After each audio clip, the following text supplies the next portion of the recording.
Hello, I'd like to, on behalf of the Baker Institute, I'd like to welcome you all to this event. My name is Mahmoud, and I'm from the Middle East. It is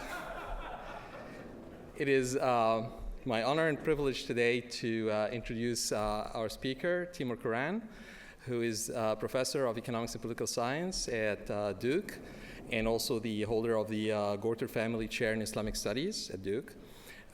Timur has had a long and very illustrious career, writing on many areas in political economy and economics. But over the last decade or so, I would say that Timur's name has become synonymous with the research program that culminated in the book that is featured at today's event. Many people were asking what went wrong with the Middle East, why did it fall behind? And there were many answers coming from the region, mostly talking about influences from outside, be it Black Death or Mongol invasions, etc. And then there were other analyses, but nobody has really been able to analyze the mechanisms of backwardness in the Middle East as well as Timur has. So this is truly a path-breaking book that he will be talking about today.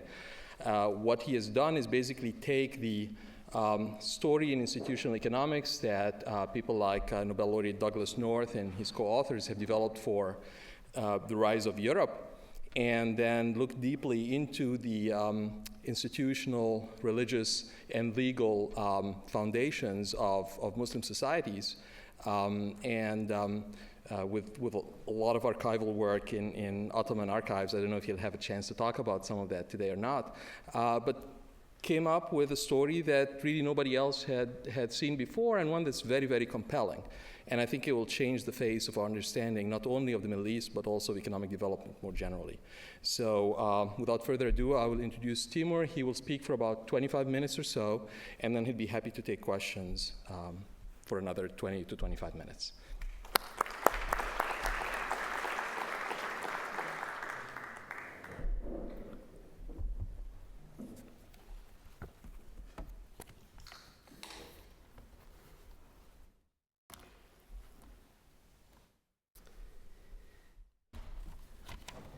Thank you, Mahmoud, for that very nice introduction. It's an honor to be invited to talk about this book, which deals with a sensitive issue, the connection between Islam and economic performance.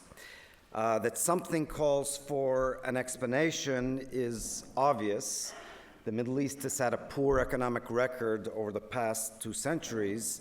Today, life expectancy in the region is about 8 years less than that in the advanced industrialized countries. Per capita income stands at about a third.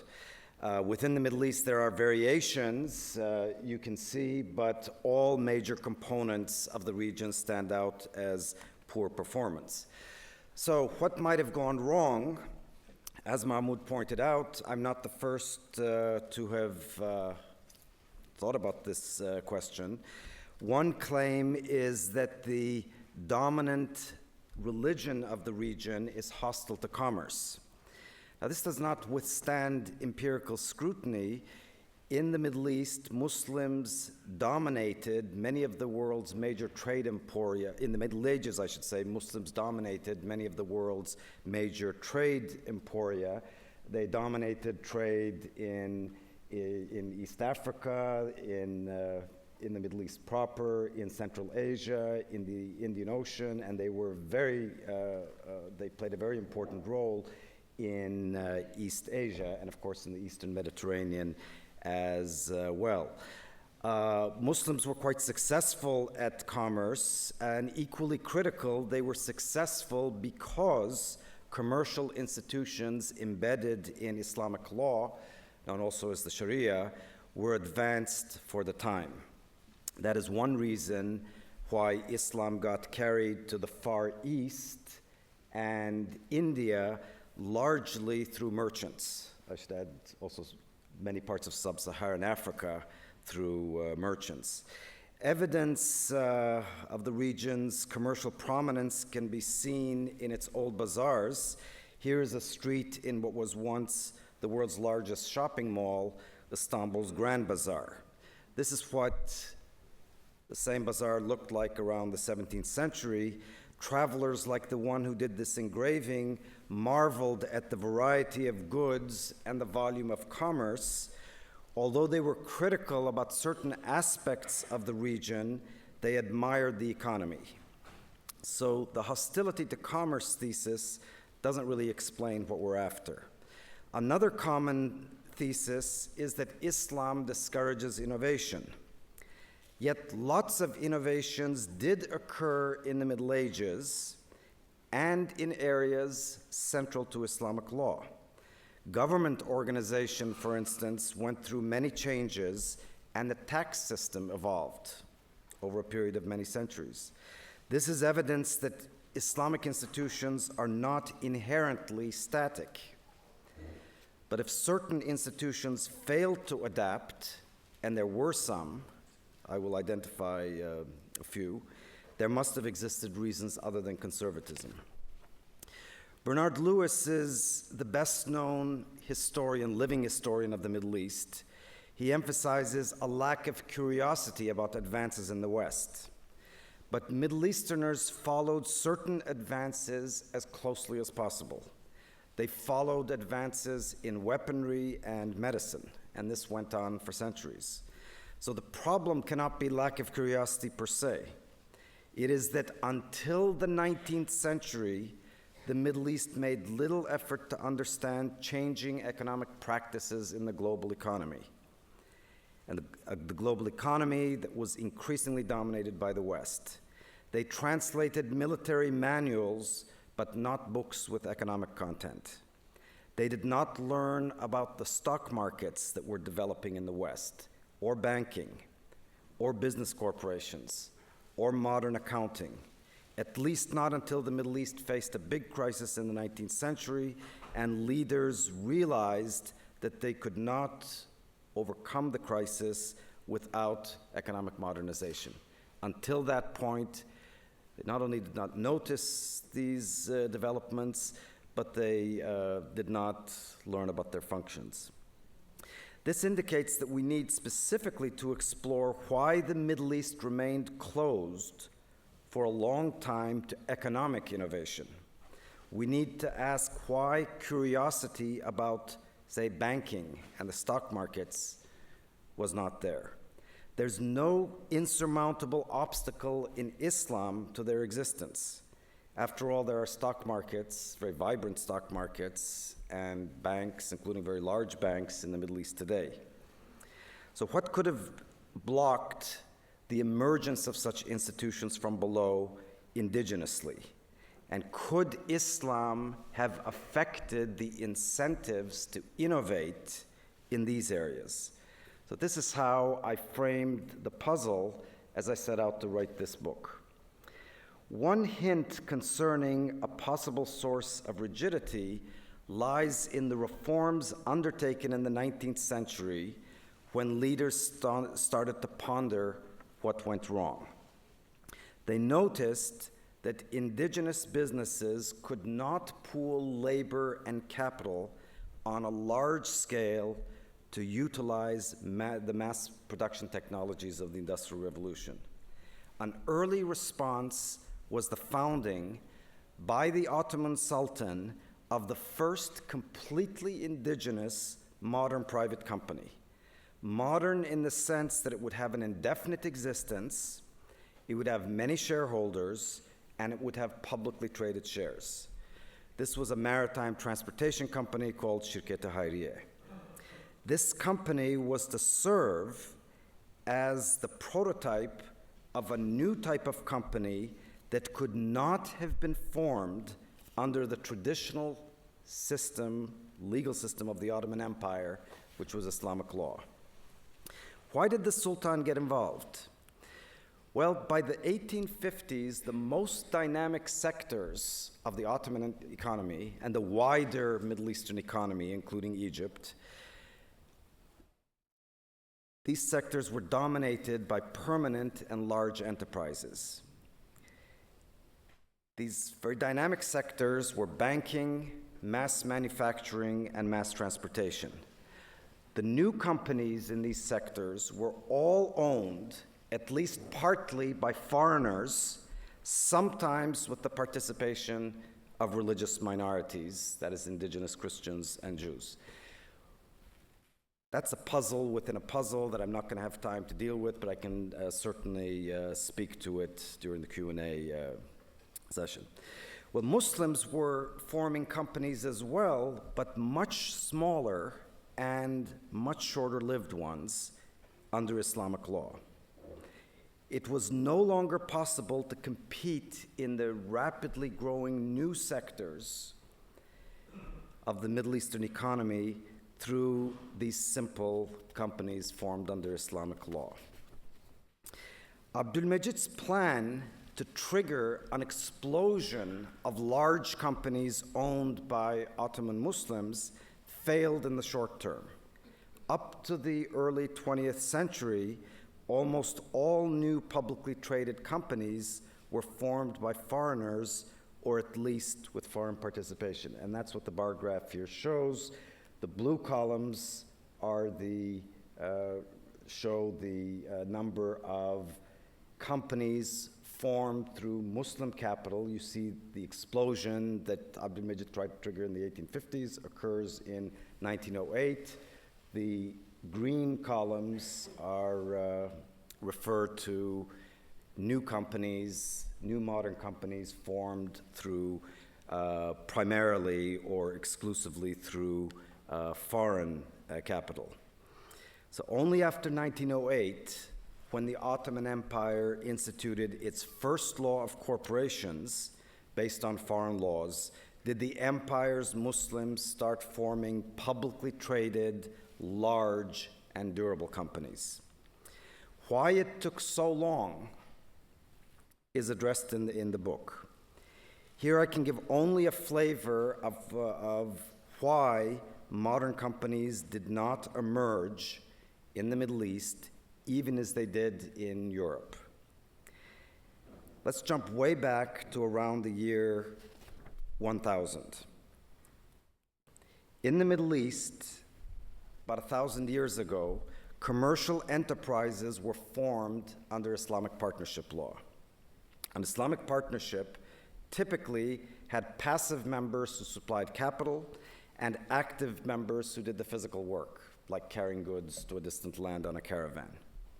Profit shares were set in advance.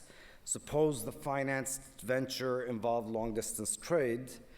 The merchant went off with the capital that was provided by the investor, traded, and at the end, if there were profits, usually there were, these profits were shared according to the contracted shares.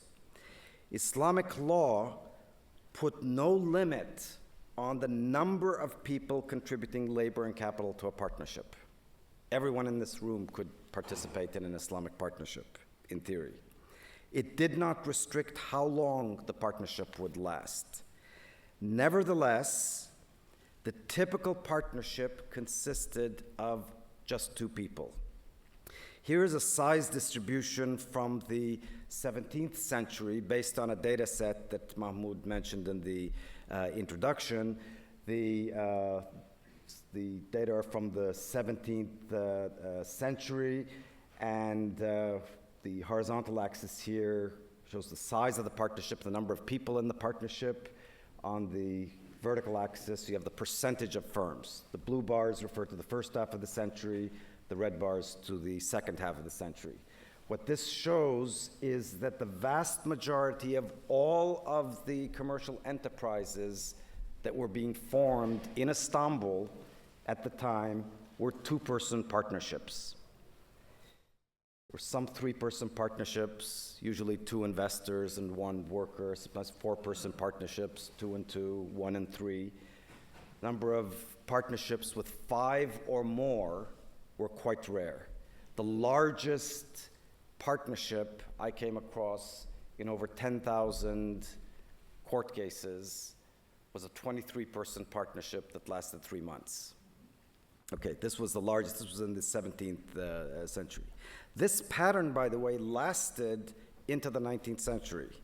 And that is what made the Ottoman Sultan Abdülmecid realized that Ottomans were doomed to economic backwardness unless they undertook fundamental structural reforms. So why were Islamic partnerships so small, and why did they remain small persistently over many, many centuries? In fact, almost a millennium. Well, business organization in the Middle East stayed atomistic because of inheritance rules stated in the Quran. These rules created incentives to keep partnerships small. Islamic law reserves 2/3 of any estate for extended relatives. The female share is half the male share, so the daughter gets half the share of a son. By medieval standards, this system was egalitarian, but there was a downside. The system made it difficult to keep property intact from one generation to the next. Successful businesses got fragmented after the founder. Children and other heirs of a successful businessman often went off with their shares. Now, in principle, the heirs could reconstitute a liquidated business. And if it was a successful business, they would have incentives to do so. But there is a catch. The more heirs you have, the more difficult it is to do. Hence, the greater the cost of untimely termination of a partnership due to a death. Now, if premature dissolution was costly, members of partnerships would have tried to reduce the risk. How? The risk rises with partnership size. The larger the partnership, the greater the probability of one partner dying during the contract period and then having to deal with the heirs of the deceased partner. So merchants and investors would have minimized this risk by keeping partnerships small. The risk of premature dissolution also rises with the duration of the partnership mission. So merchants and investors would have minimized the risk also by limiting the duration of the partnership. We'll set up a partnership so you carry goods from point X to point Y and back. That will be the end of the partnership. We might, if we so desire, establish a new partnership. So here's the punchline. Middle Easterners doing business under Islamic law would have formed small and simple and ephemeral companies. Now, around the year 1000, essentially the same partnerships were used throughout the Mediterranean. We know, however, that the trajectories of the Middle East and Europe diverged over the second millennium. Europe became much more efficient at commerce and finance. By the 1600s, Europe was forming large companies that had an indefinite existence and that were being traded, and that had shares traded in stock markets. So something else must have differed around 1000 between the Middle East and Western Europe. The inheritance system was different, and that had major consequences over the long run. The Bible does not explicitly specify inheritance rules, although there are lots of verses that are related to matters of inheritance, but there's no explicit inheritance rule. So there was vast experimentation in this area. Inheritance laws in Europe in the Middle Ages varied across space and across time. In a tiny area like Moravia or Lower Saxony, you might have multiple inheritance systems. One of the inheritance systems that became quite popular is of interest here, and this is primogeniture. Under primogeniture, the business falls in its entirety to the oldest son. In places where primogeniture was practiced very widely, and these are the northern countries, Scandinavian countries, most of England, northern France, Belgium, Holland, parts of Switzerland. You'll recognize that these are the places where the Industrial Revolution, many centuries later, took off. In places like these, where primogeniture was practiced widely, merchants knew that if one died, his son would take over.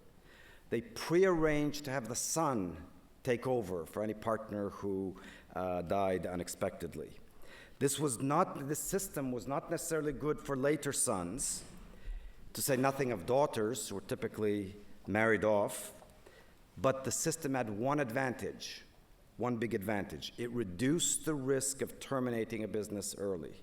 In other words, it facilitated business continuity over time. Now, why are partnership size and longevity so relevant to why the Middle East fell behind? Well, the gist of the argument is that advances in scale, and business longevity are needed to stimulate the development of more advanced business techniques. If businesses remain small and short-lived, no need arises for developing advanced forms of business, such as modern accounting. But if partnerships have 10 members at any one time, and memberships can change over time, a son might replace, at any moment, a son might replace a father, or a share might be sold by one person to another. Standardized bookkeeping becomes a necessity. The people coming into the partnership need to understand the accounts that were kept by the existing members and the departing member.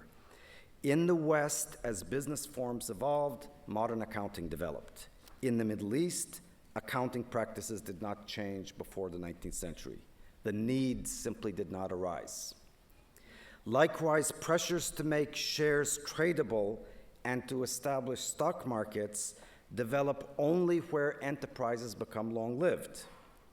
No stock markets arose in the Middle East until the 19th century.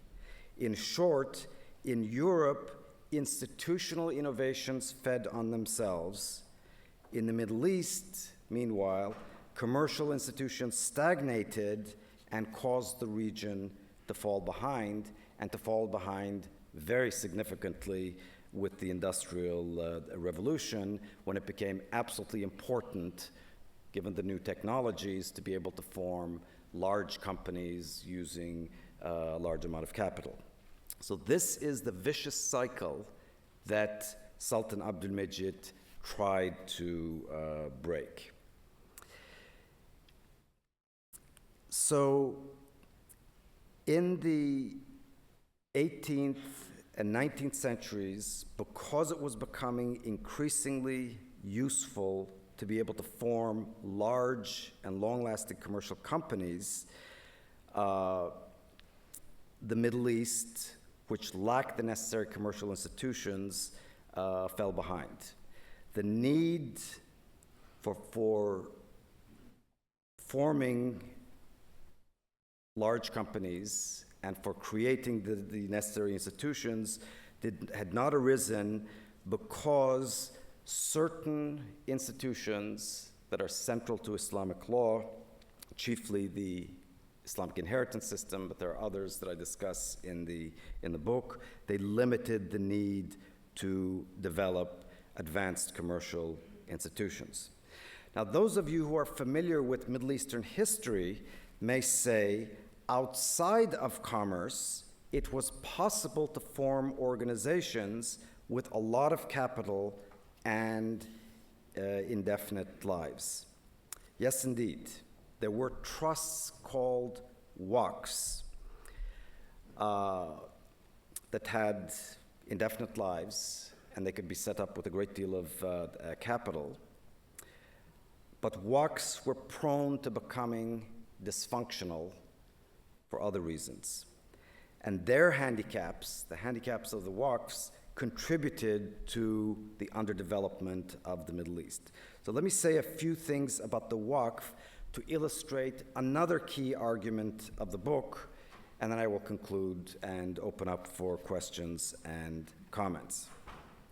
A waqf is a trust founded under Islamic law and managed by a a trustee.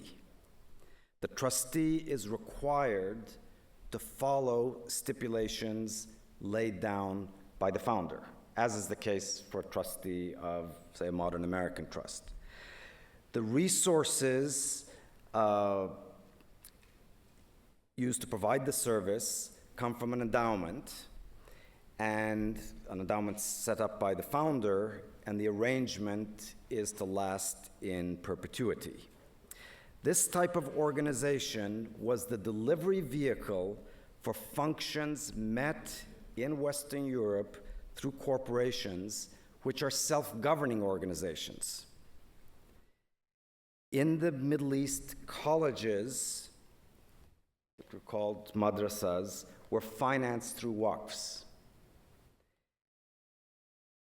Their counterparts in Western Europe were self-governing corporations, or even if they were established as trusts, soon they were converted to corporations. Thus, practically all urban services in the Middle East were provided through waqfs, not municipalities as in Western Europe. Municipalities are self-governing. The waqfs that provided various urban services in the Middle East were not. Traditionally, a huge variety of services were provided by waqfs. The institution of the waqf permitted individuals to supply, in a decentralized manner, social services that are now commonly provided by governments everywhere, including the Middle East. In some respects, it was a magnificent system. Precisely because of its lack of centralized control, it was responsive to local needs. People, typically wealthy individuals, set up waqfs to provide needs that they noticed, typically local needs. Practically all of the old buildings you will notice in the Middle East, if you travel there, are waqf financed buildings. The exceptions are, of course, palaces that were set up by rulers and military garrisons, fortresses, and so on that were set up by armies. But practically all other buildings you see, standing old buildings, were established through waqf. So here is one example: a fountain and Quran school in Cairo, a very, very beautiful one that many tourists visit.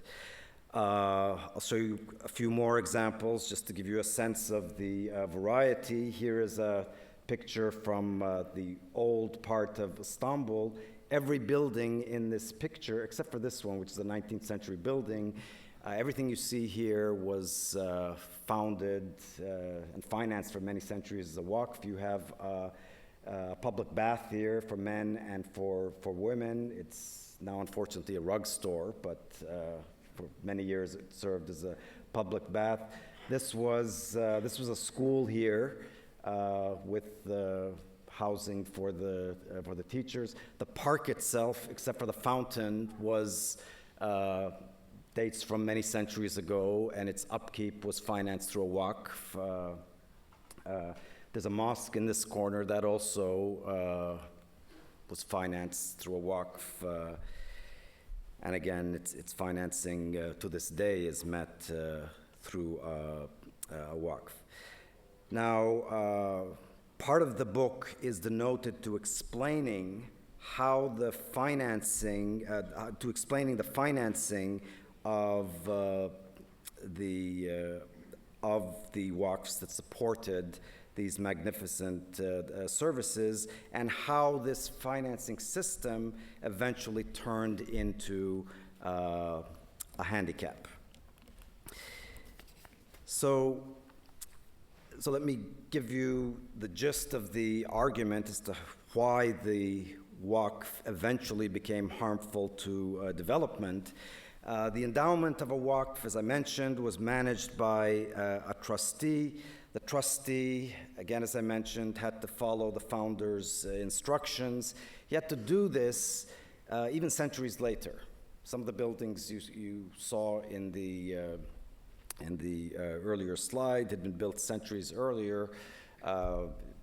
built the trustee of a waqf, established in 1500, even several centuries later in 1800, had to follow the rules laid down initially. Departures from the instructions were not absolutely impossible, but departures required a court decision, which slowed down adjustments and in practice made them quite costly. That caused many waqfs to become dysfunctional in times of accelerating technological change, which the 18th and 19th century were, of course. Now, suppose that a waqf has been set up to provide lodging for merchants. Here you see Caravanserai, an inn on the Silk Road, built in the 13th century. This caravanserai provided services to merchants for many centuries at only a nominal fee.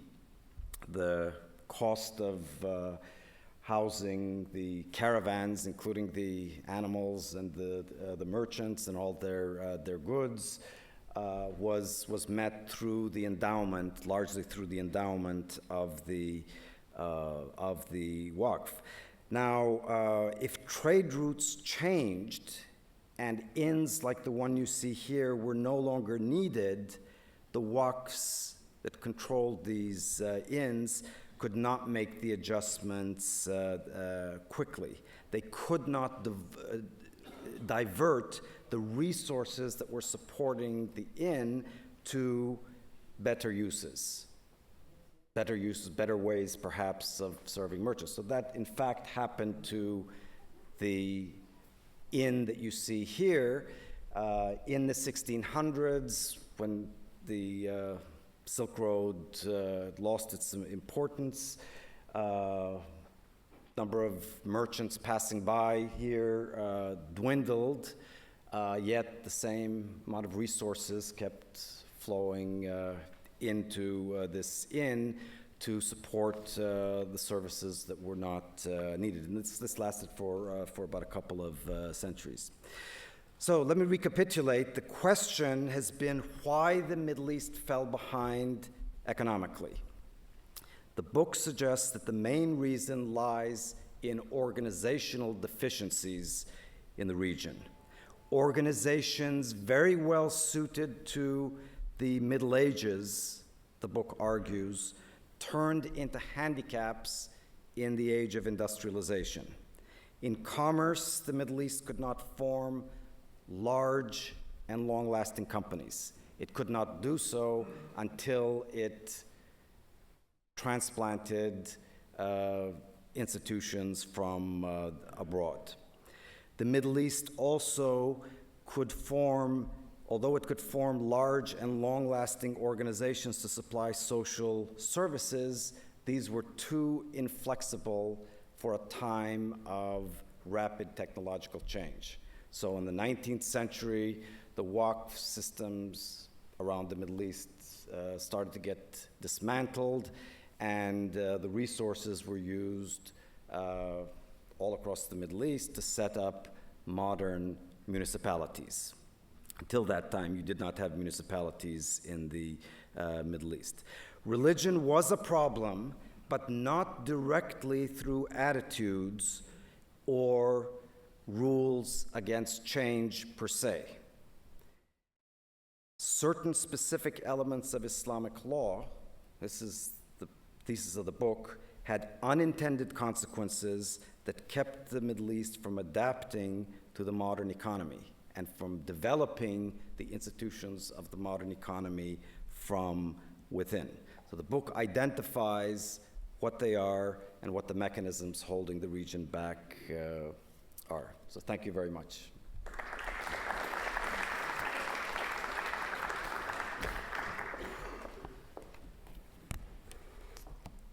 Please. Yeah.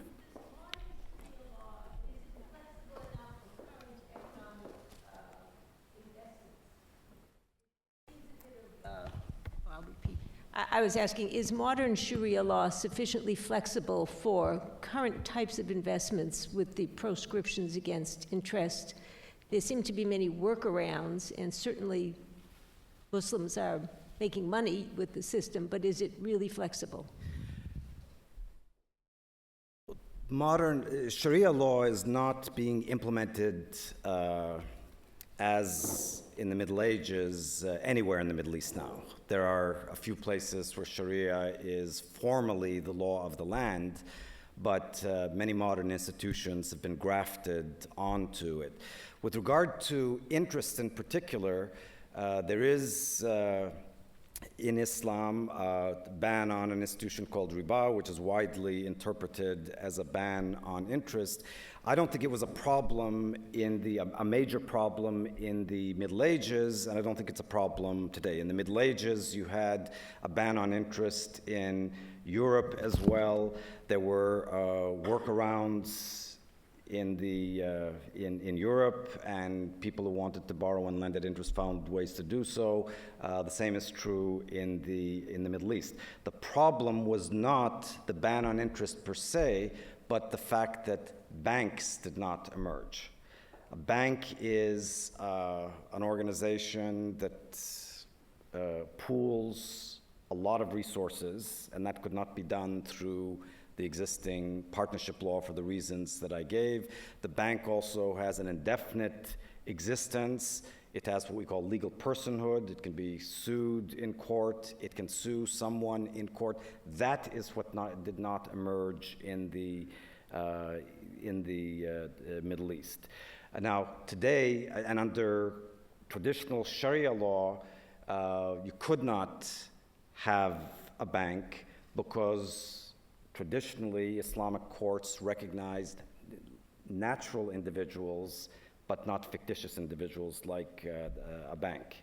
So, but even in Saudi Arabia today, where the Sharia is formally the law of the land, it's possible to form banks. It's possible, in fact, to form Islamic banks.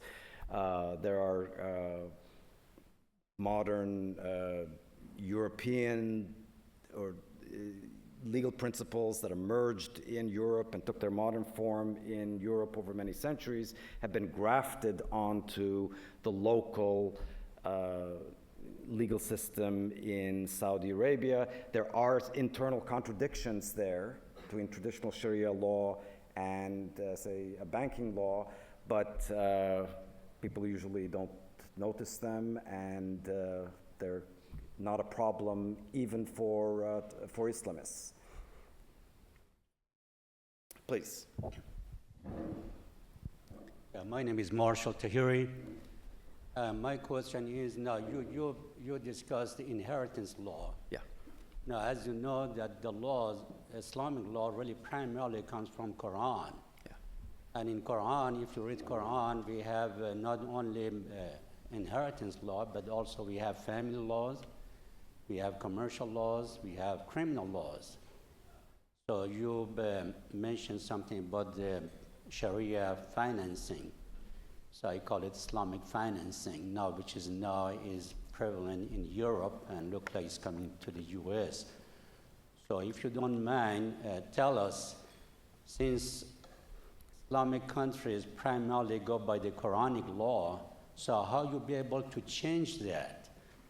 And if you change it, isn't that insult to Quran, or how do you do it? Do you have amended version of Quran, or I don't know. You tell us how it's possible to change it to really more or less to be a modern laws rather than 1,500 years old laws. So. Okay, very, you've raised a couple of issues with regard to Islamic finance in particular. The world's expert is Mahmoud El-Gamal, and I'll say a few things, but I'm sure he could give you a much more detailed and much more authoritative answer. But let me start with your major question, which has to do with the economic prescriptions in the Quran and whether they're compatible with modern life. Now, the inheritance system, I argued, prevented the Middle East from developing modern economic institutions from within. Once those modern institutions, like the corporation, for example, long-lasting organization that can pool lots of resources, like modern accounting, like stock markets. Once these, like banks, once these have been transplanted from abroad, the inheritance system stated in the Quran is not an obstacle to economic development. And here's why. Suppose a very wealthy person passes away, happens to have lots of heirs, 10 heirs say. His wealth is in Saudi companies, Saudi Telecom and other major companies. They get divided, the shares get divided among the 10 heirs. Saudi Telecom can continue to exist. The inheritance system, the Islamic inheritance system, was a problem in the Middle Ages in generating it. It reduced the incentives to create modern organizational forms and modern business techniques, but it is not a problem in a modern economy. In fact, European inheritance systems have become more Islamicized in a way. If you look at the way they've gone, you don't have primogeniture in Europe anymore. It's possible, of course, for somebody in many countries to write a will that leaves the entire wealth to the oldest son, but in most places the wealth gets divided among all the children. Although I should say there's so few children these days, often it ends up going to the single child anyway. But the point is that Europe now has a more egalitarian inheritance system anyway, so the differences between Middle Eastern inheritance, the dominant inheritance system in the Middle East, which is the Islamic inheritance system, and European or American inheritance systems is quite minimal. The marriage laws that you mentioned, early Islamic marriage rules, I didn't discuss this in my brief talk, but in the book I do go into it, also hindered the transition from the simple economy of the Middle Ages to the modern economic system, also because they contributed to the fragmentation of wealth. If you can have 4 wives, assuming you can treat them all equally well, you're going to have 4 wives only if you're sufficiently wealthy. It was wealthy businessmen who had multiple wives, and therefore it was wealthy businessmen who had formed the large companies, who were successful and had amassed a great deal of capital, who had the largest number of heirs, and so these large companies got fragmented. And this is one reason why whereas in Europe you got many business dynasties, you didn't get this in the Middle East, and that's because of the marriage system. But again, in today's world, that same marriage system is not going to pose a problem. It's not going to prevent the establishment of large organizations. So your bigger question is, does Islam need to be changed, adapt to the modern economy? Well, I think that when you mentioned inheritance law and the marriage law, I've said there might be reasons to oppose the marriage rules, the traditional Islamic marriage rules for other reasons, but there are no economic reasons for opposing it. The commercial rules that are stated in the Quran are quite general and are quite compatible with modern organizational forms. There's nothing in the Quran that would prevent the establishment of a corporation. With regard to the ban on interest, I think that is a problem, but it is controversial. My reading of the Quran in the light of the historical context is that the ban on riba is a ban on a particular form of interest, exploitative form of interest, that it would not cover ordinary commercial interest or interests that one company might charge another. So I don't think that in itself is a problem.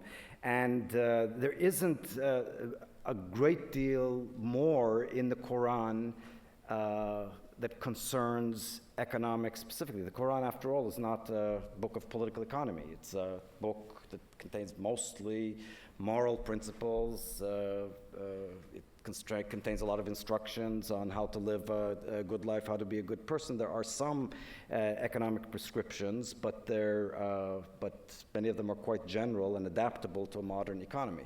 And the proof of this adaptability is in the ability of all predominantly Muslim countries to welcome quite easily, without opposition from clerics, modern institutional forms. So I hope that answers the question.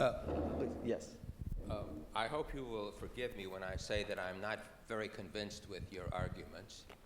I certainly understand. I think you've laid out some of the incidences of inheritance and primogeniture and that type of thing. But when you say that right now the Quran would be amenable to bringing in things from the West, and that there was nothing in the Quran that would stop from that happening, I would point out to you that the sources of wealth in the Middle East, particularly in the countries that you've discussed, is far worse than some of the small countries in Europe. So something has happened to the Middle East, clearly. I had hoped you would discuss, and you have not, the whole culture of those countries, where in the Middle East, books, I'm talking about primarily Saudi Arabia and others, Syria, I'm sure, the number of books that are published are minuscule compared to what is published in the West. The role of women in those countries is deplorable. I was surprised that you have not mentioned those cultural aspects with reference to what is happening to keep that section of the country still in the 14th and 15th centuries. I don't care how many times they will have people that will willing to come in and say that we can start businesses here. It is that part of the country, those countries are a disaster in many instances. Women have no rights. They're not given any rights.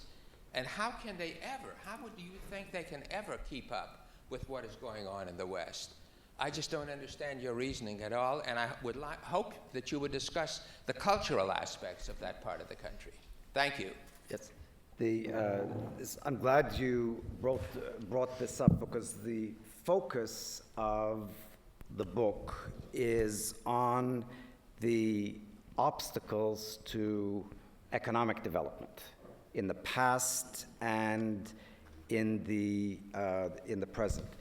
It does not deal directly, except in its last chapter, which is, I hope, will be a transition to the next book that I'm working on, which is Political Underdevelopment in the Middle East and the Sources of Political Underdevelopment.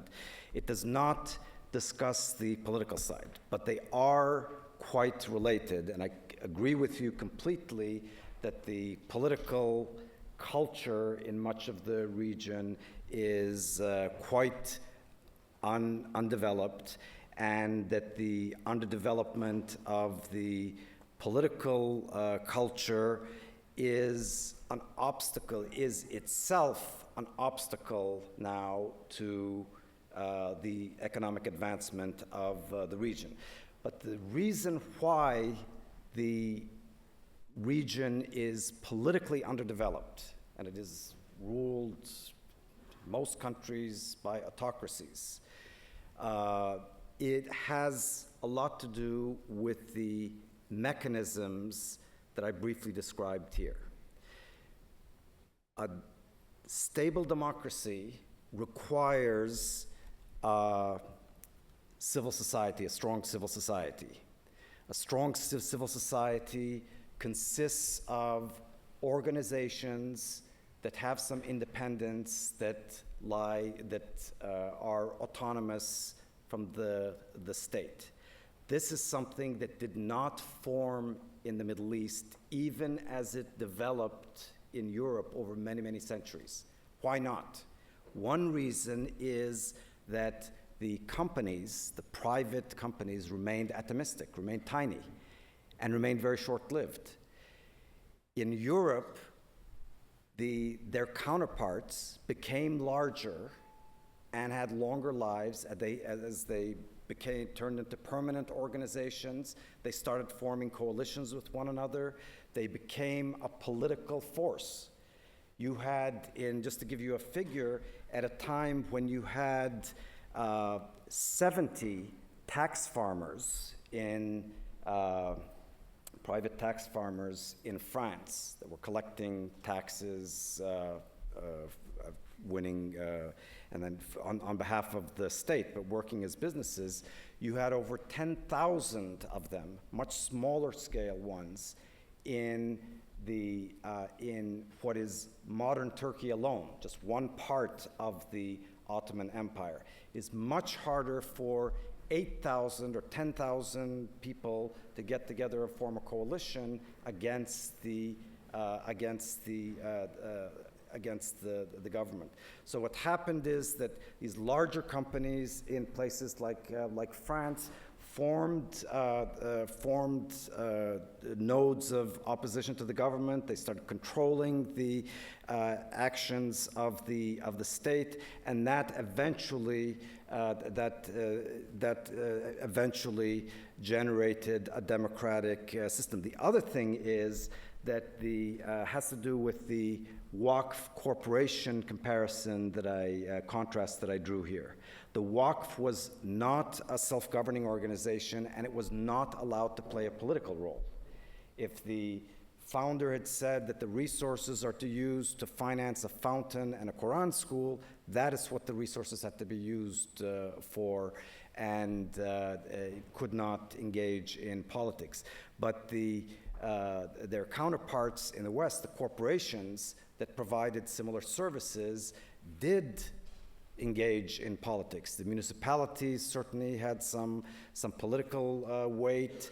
The private corporations had some political weight. So this generated a culture of democracy, and generated the checks and balances that are needed for a democratic system. So there is, when we look at the Middle East today and we see very weak civil societies, there is a historical reason for that. And the challenge in the Middle East today, this is one thing I hope you get out of this summary of the book. The challenge in the Middle East is not introducing modern organizational forms. The challenge in the Middle East is building up its civil society. And until that happens, we will not expect, or should not expect, stable democracies. There's an optimistic message here and a pessimistic message. The pessimistic message is that there's no quick fix in the Middle East.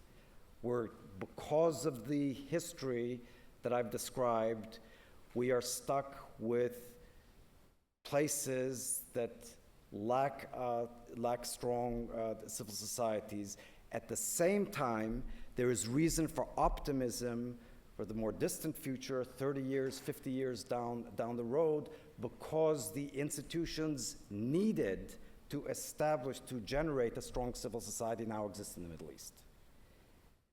So you do have corporations. The Waqfs that are being formed in the Middle East today have a corporate structure. They carry the same name, but they have a corporate structure. They're able to serve as a political force. You do have large corporations in the Middle East also. So in that sense, I think that the arguments that I made are relevant to the political situation in the region now, and I thank you for giving me an opportunity to draw the connections. With regard to the condition of women, you are absolutely right, and it is quite ironic, I think, that a region where women had greater economic rights historically today have the lowest rights anywhere in the in the world.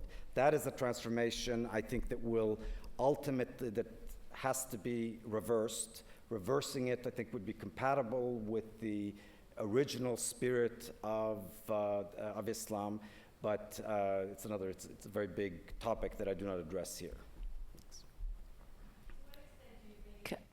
The nature of the interaction with Europe plays a role in all of this, to what you were just talking about now, as well as to the economic stagnation. And I'm specifically referring to the capitulations and the loans that weren't able to be paid back, and those sorts of economic considerations. Yes. So let me start with the capitulations. These were trade treaties that were between Muslim-ruled countries and European countries. Initially, they provided symmetric rights, but they evolved increasingly after the 15th century into one-sided trade treaties that provided privileges, trading privileges to Europeans, the French, the English, the Dutch, the Venetians, and so on, and no rights in practice to the other side. Now, they certainly did, these capitulations by the 19th century certainly did turn into instruments of abuse. And they turned into instruments of discrimination. The European traders in the Middle East were exempt from various taxes that local merchants were paying. But the capitulations, by then, the Middle East was already behind, and the capitulations was not the major cause. You need to go back and look at the logic of the capitulations. The capitulations were given by peoples, I should say, who had not developed modern organizations or were not developing modern organizations, to traders who came from countries where the modern economy was developing. And along with the development of the modern economy, the court system was developing to accommodate the innovations. So the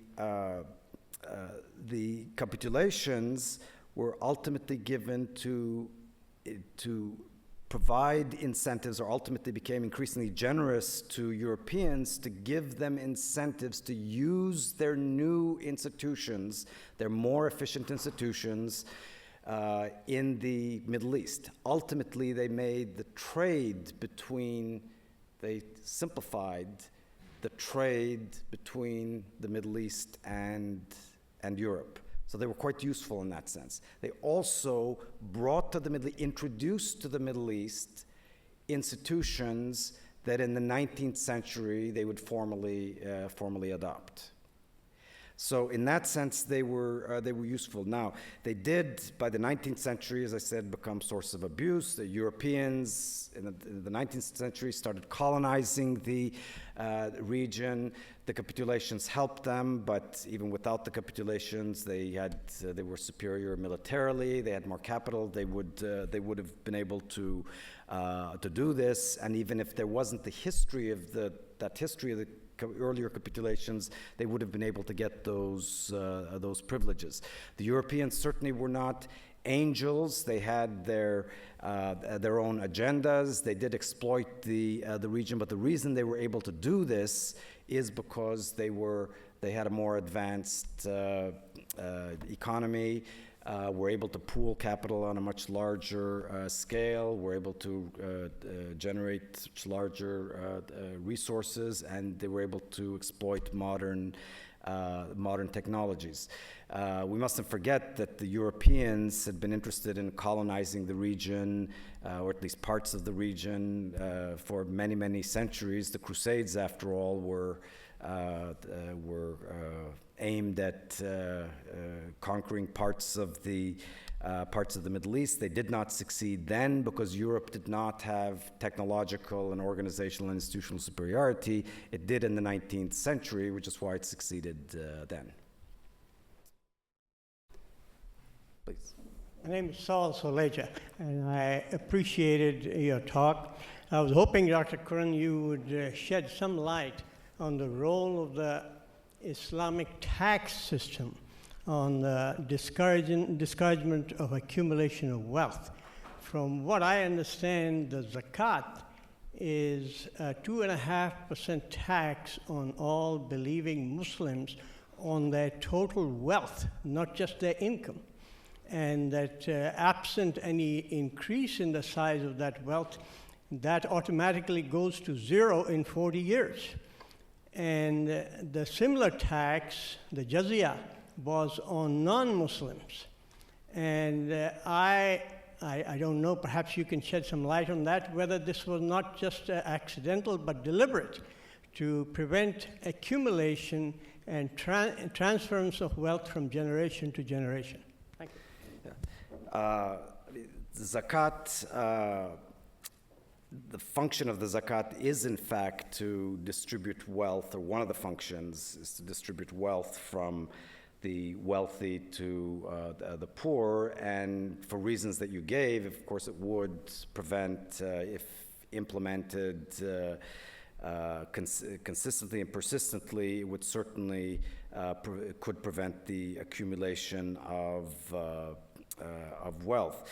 I should point out that zakat, as far as we know, was implemented in the form that is stated in the Quran and spelled out then in other sources, other basic sources of Islam for a few decades. But after that, zakat was not implemented everywhere.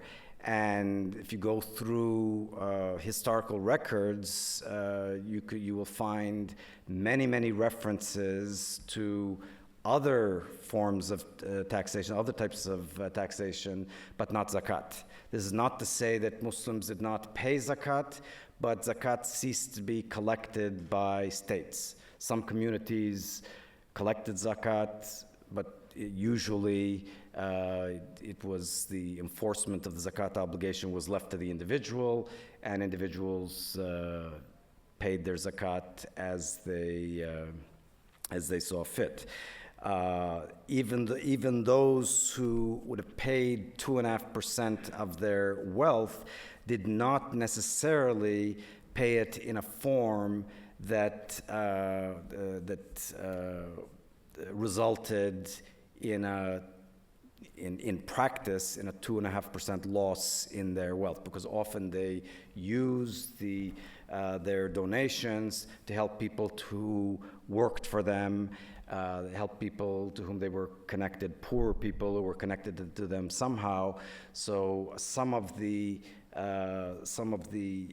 resources that they parted with came back to them through these various relationships that they cultivated, so in practice, I don't think zakat has been a source of underdevelopment in the region, if for no other reason that it hasn't been implemented on any large scale. I'm curious in your book whether or not you deal with the question of the development of a secular educational system in these countries. You see that as a reason that stimulates economic growth in many areas, and the main track, when you look at these countries in the last 200 years, has basically where that educational system seemed to work was through the military. Can you comment on that and the role of failure to build that system may play on your economic thesis?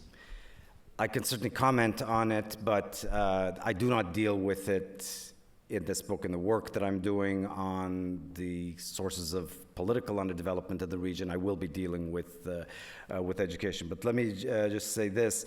Secularization in the region certainly has promoted development, and certainly has helped the region begin to get out of the huge crisis that developed in that it found itself in the 19th century. Secularization started, though, not in education but in commerce. The first area, the Sharia, is a comprehensive legal system. It's to apply to all aspects of life. And the first area of Islamic law that was secularized was commerce and finance. In Egypt and the Ottoman Empire in the 1850s, secular commercial courts were established that enforced essentially forms of European commercial and financial laws. That set a precedent for secularization in other areas. And secularization in education followed after that. Of course, it has been extremely important for the development of the region. All of the major westernizers or modernizers in the region went through secular schools at some stage of their educational career.